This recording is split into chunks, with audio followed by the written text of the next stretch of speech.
All right, yo. So what's the most expensive thing athletes own?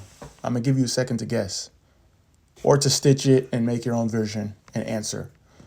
But for me, the most expensive thing athletes own is their ego. Let me tell you why. First and foremost, I'm a former professional soccer player, so I can speak to this.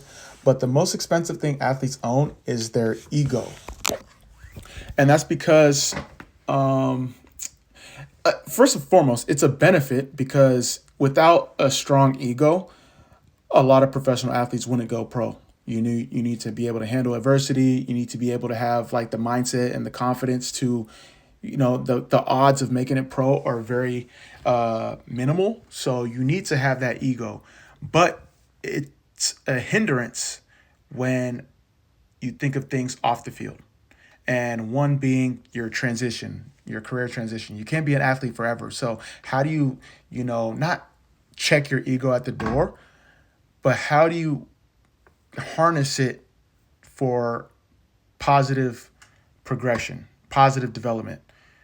A lot of times, your ego as an athlete will hurt you as it pertains to your career development, your career transition, handling money, handling relationships, all these different things, because you are not willing to set your pride aside to make the smart and efficient decision.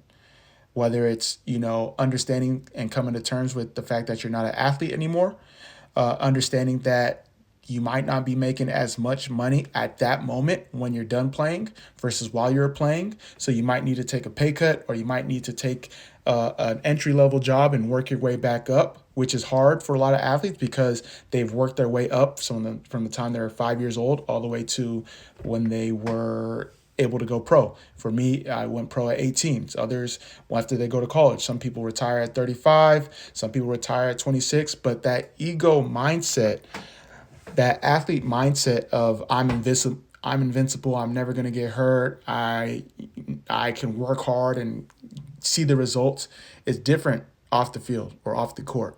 And you got to be able to harness that ego and transfer it for positive personal development. A lot of times, unfortunately, athletes struggle with checking their ego, and that's why it's the most expensive thing athletes own. And ultimately, sometimes it can hurt them. Most times it can hurt them. But for the ones that are able to check their ego at the door and understand the cost benefit of having an expensive ego, or having, a lot of pride in your profession, which was such a great tool for you to make it pro. But how can you change it up for your career, your new life,